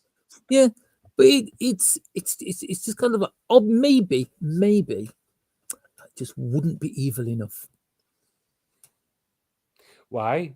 Because then Don't know. Charlotte would have had to have the camp biter. Hmm, Charlotte would have had to have carried out the sacrifice yeah. on her younger Hmm, sister or an innocent or something to prove her love hmm, and to make the thing happen. And then she hmm. couldn't have done it. Yeah, But that's why Muir loves her anyway because she's pure of heart. because she's Blah, you know, pure there and could she's have been a innocent, and whole she. friggin' plot there. It kind of annoys me in every single film you watch where pure and innocent equals stupid. That's not wrong though. In Let's it, be look in the world. If you're pure and innocent, you are stupid. yeah, but it's like this pure and Let's innocent. be honest here. If Yeah, you're but pure and innocent, it's kind of and like you don't have somebody grumpy and evil to protect you, it's like you're screwed. it's like carry on levels of pure and innocent. It's like that scene from Carry On, Follow That Camel. Excuse me, madam. I'm here to punch your ticket. Oh, certainly. Are you traveling alone? Why, yes, I am. Zip. Oh, what a strange way to punch my ticket. You know, it's that kind of levels of innocence and stupidity. Yeah, still not Doris levels, but you know, Well, like close. Doris was just kind of, she obviously fell off a horse when she was very young. It explains the shape of her head. Yeah, but But making it that moral quandary mm, would have made sense. But the mm, actual to bring somebody, you're telling me she couldn't have brought anybody to the castle, and the fact that she can hire the barbarous, like an entire clan well, of people. well, look at her castle. She's obviously got a few pennies behind her. I Yeah. mean, So, and she can hire the barbarous. nice castle. Why was They it couldn't pink? bring her somebody. Yeah, They couldn't bring her like multitude of people. yeah, but she wanted that person, you know, just to make like Muir even more angsty. But what would happen? Not that he got a chance because What she do you chopped think him was off going to happen? vertically. There are so many better ways they could have like finished this movie. So many better ways they could have Muir done wouldn't that have scene. just sat there and went, "Oh, well, you're in human form now." Mm. He'd have removed her head from her shoulders. But we never. I mean, it's like how powerful she is when she's just like a spook. Yeah. We never get to find out how powerful she is as a human being. Sorry, as an actual living vampire. Yeah, which would be more powerful, less powerful. Because it's kind of like it's one of those things that made me laugh. In all the fight scenes, Muir uses his cape, like because he's like, you know, his wings are like a shield of steel. Yes, folks, I got a Batfink quote in there. That was a classic series. Oh yeah. Who's the karate guy that's always had stuff up his Hong Kong sleeves? Fury. No, that was no. His Batfink's assistant wore a gi, and he always had stuff up his sleeves. Good God, I'm on enough. I'm remembering Batfink. Oh my God, don't make me Google it. Don't make me Google it. No. Hong Kong Fury, number one super guy. Who is Hong Kong Fury? Is it this police officer? No. That was a better plot than this, because honestly, it made no sense. The problem is with this is like there are like at least half a dozen plots flowing through Bloodlust, and I'm pretty sure that only maybe half of them actually get an end. Yeah. But anyway, we get the betrayal. The bounty hunters, the brothers basically get wiped out. They didn't stand a chance. They're way over their heads. we kind of knew that was coming, Yeah. though, didn't we? Because it was almost like if this had been a comedy, then they would have been like the comedy. It's like they would have been like the comedic element to like they're your straight first man victims routine. in the slasher movie, before we get to the final girl. Which Layla is the final girl, which is like, why? She serves no, she just buzzes around and does nothing in this story. Oh, I don't know. I mean, it's like in the final fight, she does end the final fight by taking by taking Charlotte's ring off and just like lobbing it at the two guys who are fighting. But they were only fighting. It was like the Matrix, the second one, Reloaded, where Neo and Zoo or whatever have a fight just for the sake of having a fight. That's just it. It's like I mean, I think D might be a bit prejudiced towards vampires. Kind of the name Vampire Hunter. You know what I mean? It's kind of in the name. Yeah, it's kind of like it's almost required to fight the vampire. But it's like there is. It's like the fight starts for like the worst reason. It's like, why are they fighting? Because they're there. Yeah. It's the worst reason to have a fight in all the films ever. And she just like takes like Charlotte is now lying there dead because it's like Camilla drained all of her blood, but unfortunately she failed to resurrect because she died for some reason that isn't totally clear, but has something to do with D. Oh, well, she just got eaten. Oh, that's it. D's demon just at her. My God, that's it. D ate her with his left hand. That's his plot armor. That is well, when he dies in the first one, he gets his hand chopped off, and because he gets his hand chopped off, his hand manages to save him from the weird orange electric cloud that dissolves sheep. Yes, folks, that is a scene in Vampire Hunter D. Actually, I think the electric orange cloud that dissolves sheep might actually be my favorite character in that. Yeah, at least it's got personality. Yeah. Charlotte has none, zero. Charlotte. I mean, it's like, yeah, but her and Maya go together quite well, don't they? Yeah, they're just boring twats. It's like the only thing that could have made Charlotte more believable is like really thick black makeup around her eyes and lips. Yep, that would have worked. But honestly, Camilla's betrayal makes no sense. And it's only just a setup for them to fight her.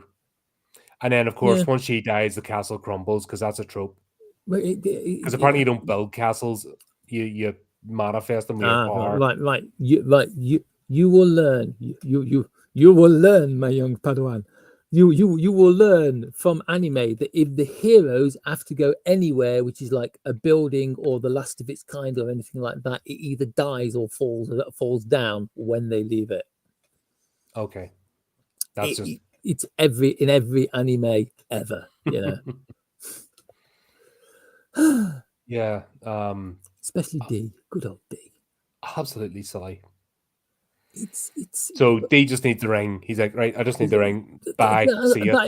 That is kind of I've got to be honest. That is the most unsatisfactory end to a fight ever. Where it's just like she's like, I'm sick of people fighting. Screams Layla. Takes the ring off Charlotte's finger instead of like picking up a lump of rubble which is around there and just like slings this ring, which D then picks up by putting his sword to the ground, and the ring just rolls up the edge of his sword. And it's like, she's dead. I only need the ring.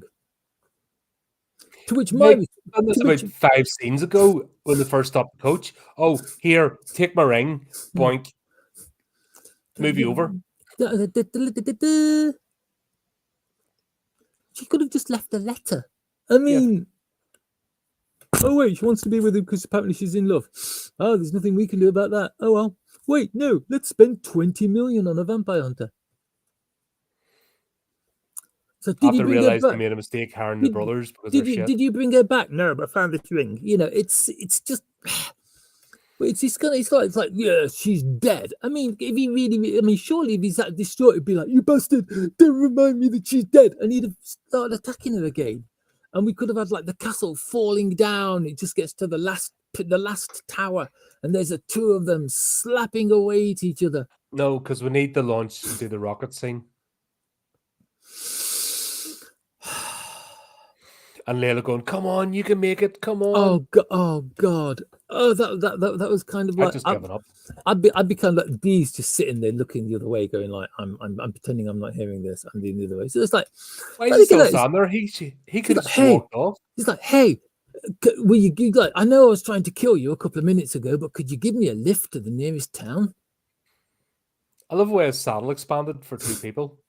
It's like it perfectly fitted one person, right? Right. It perfectly fitted one person, and then when she goes to get out, he knows it just went. Right. That bit where she goes, "Can you give me a ride to the nearest town?" is the hardest she came onto him in the entire movie. Because if you look, when she went to get on the horse, she went.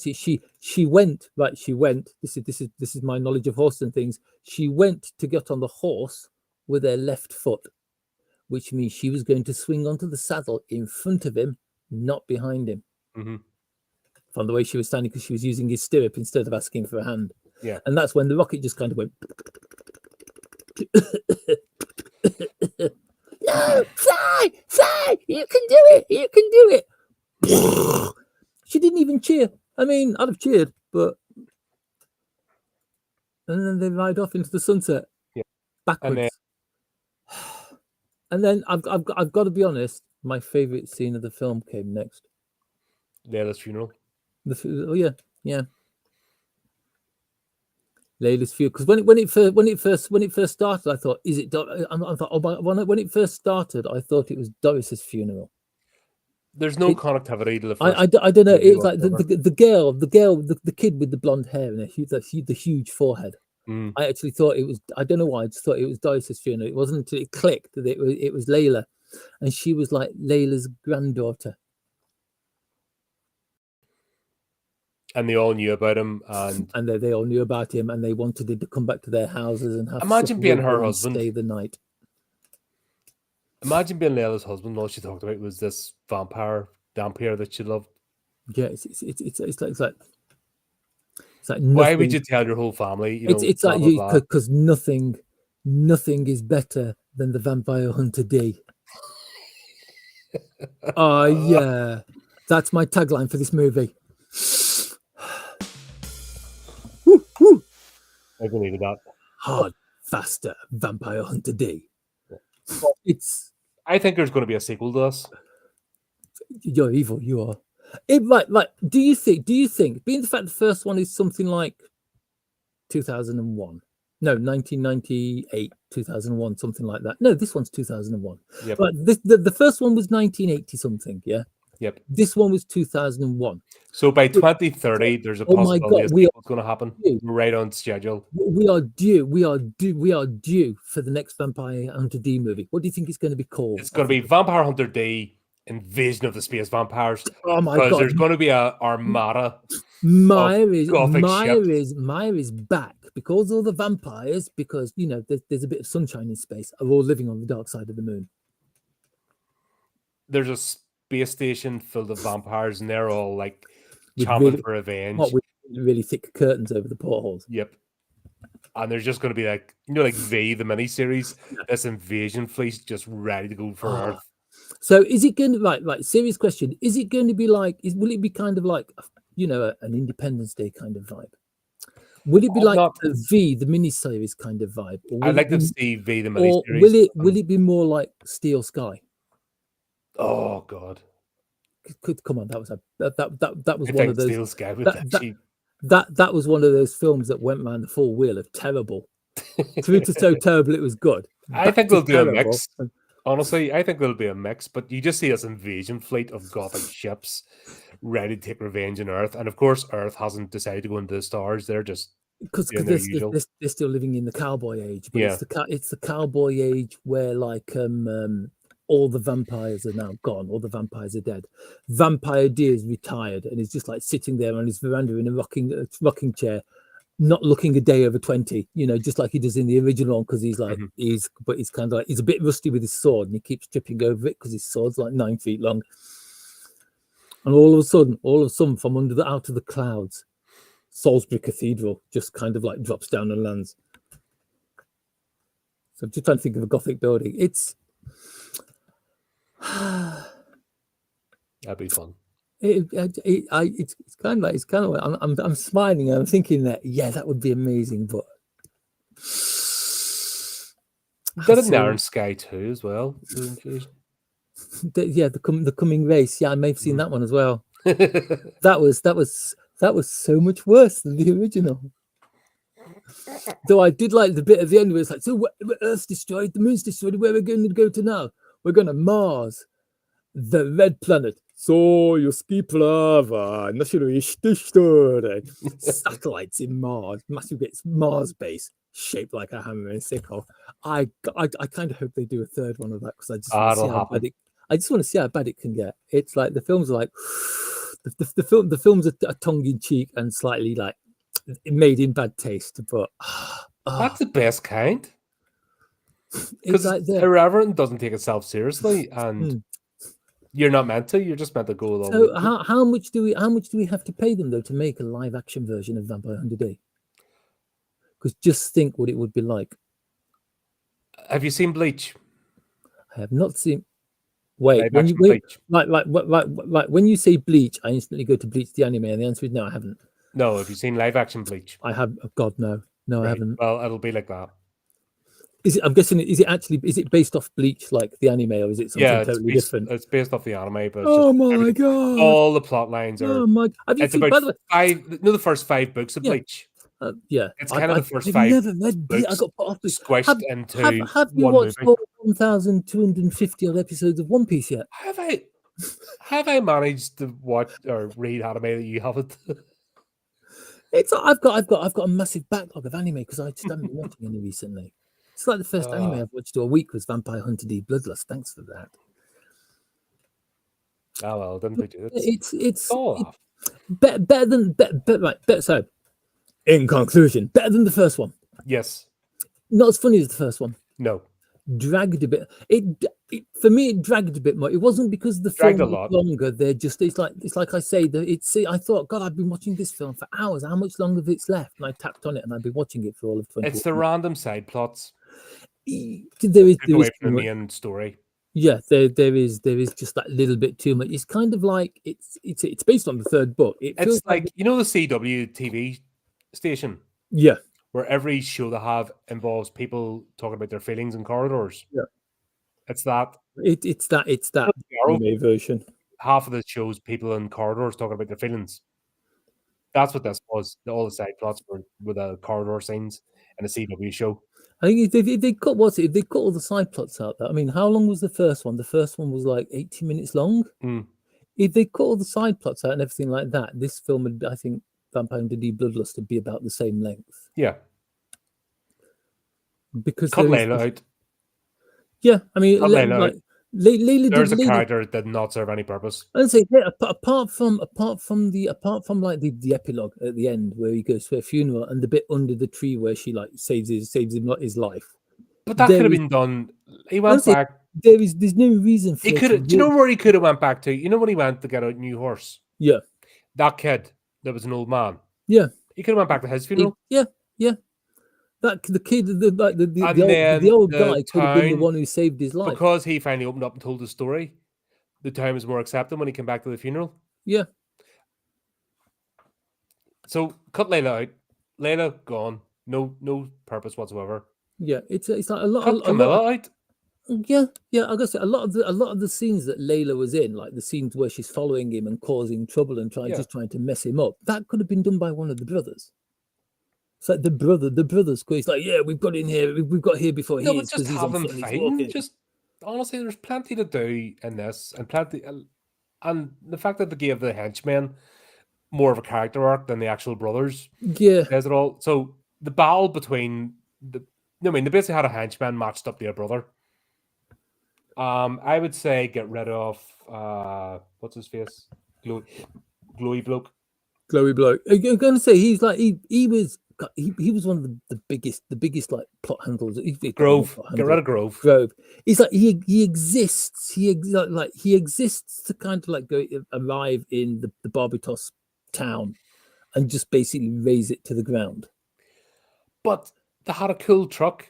Yeah, they could have done just use that and use their showed us tools and toys and tricks and done the whole Vampire Hunter D picking up a slack where they're feeling overwhelmed. He steps in, they team up, and then they charge forward.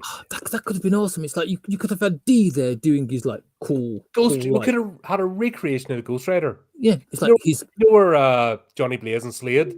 He's on the bike, he's on the horse, and they're Ding, what else? There you go. There's instant ejaculation material right there. Well, it's kind of like it's oh my god, my train of thoughts just left the station. Oh